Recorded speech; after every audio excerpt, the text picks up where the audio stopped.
Cae la noche y es tiempo de conectarnos con Dios. Leamos una porción de las Sagradas Escrituras y elevemos una oración a Dios. La lectura para esta noche proviene del capítulo 7 del Evangelio según San Lucas, versículos 1 al 30. Jesús terminó de hablar con el pueblo y entró en Cafarnaúm. Allí había un centurión que tenía un siervo al que amaba mucho, el cual estaba a punto de morir. Cuando el centurión oyó hablar de Jesús, envió a unos ancianos de los judíos para que le rogaran que fuera a sanar a su siervo. Ellos fueron a hablar con Jesús y con mucha insistencia le rogaron: este hombre merece que le concedas lo que pide, pues ama a nuestra nación y nos ha construido una sinagoga. Jesús se fue con ellos y ya estaban cerca de la casa cuando el centurión envió a unos amigos suyos para que le dijeran: Señor, no te molestes. Yo no soy digno de que entres en mi casa. Ni siquiera me consideré digno de presentarme ante ti. Pero con una sola palabra tuya mi siervo sanará. Yo mismo sé lo que es estar bajo autoridad y lo que es tener soldados bajo mis órdenes. Si a uno le digo, ve allá, él va. Y si a otro le digo, ven acá, él viene. Y si a mi siervo le digo, haz esto, lo hace. Cuando Jesús oyó esto, se quedó admirado del centurión. Se volvió entonces a la gente que lo seguía y dijo: quiero decirles que ni siquiera en Israel he hallado tanta fe. Los que habían sido enviados regresaron entonces a la casa y se encontraron con que el siervo ya estaba sano. Después Jesús se dirigió a una ciudad llamada Naín. Lo acompañaron muchos de sus discípulos y una gran multitud. Cuando se acercó a la puerta de la ciudad, vio que llevaban a enterrar al único hijo de una viuda. Mucha gente de la ciudad acompañaba a la madre. Cuando el Señor la vio, se compadeció de ella y le dijo: no llores.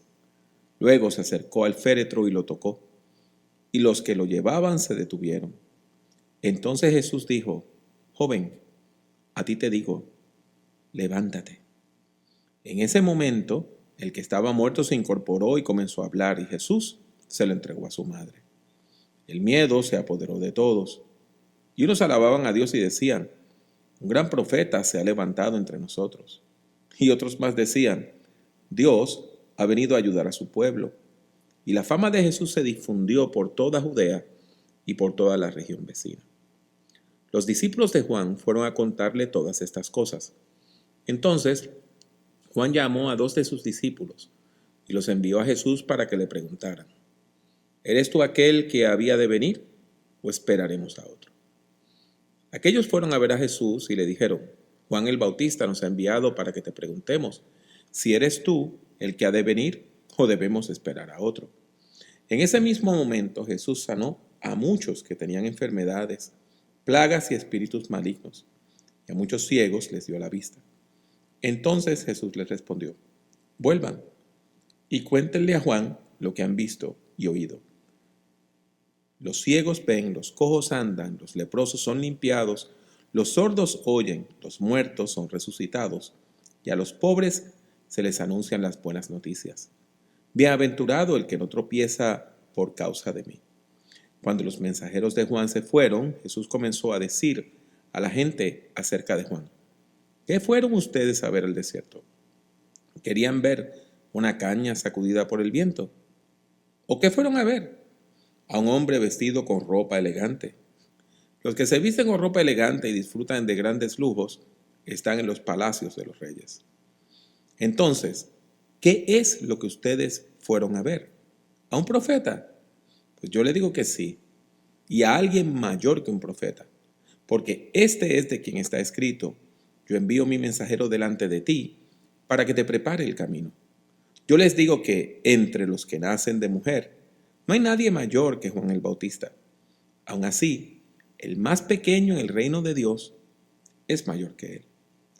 Al oír esto, todo el pueblo y los cobradores de impuestos reconocieron la justicia de Dios y se bautizaron con el bautismo de Juan. Pero los fariseos y los intérpretes de la ley rechazaron el propósito de Dios respecto de sí mismos y no fueron bautizados por Juan. Oremos. Gracias te damos, Señor, por estas palabras tan impresionantes que Jesús dice sobre Juan el Bautista: gracias te damos, Señor, por los milagros y las enseñanzas de Jesús. Gracias te damos por su compasión, aún para aquellas personas que eran vistas como enemigas. Ayúdanos, Señor, a comprender la magnitud del Evangelio y a vivir de acuerdo a estos valores bíblicos. En el nombre de Jesús. Amén. Y terminamos con las palabras del Salmo 4, versículo 8, que dicen: en paz me acostaré y asimismo dormiré, porque solo tú, Jehová, me haces vivir confiado.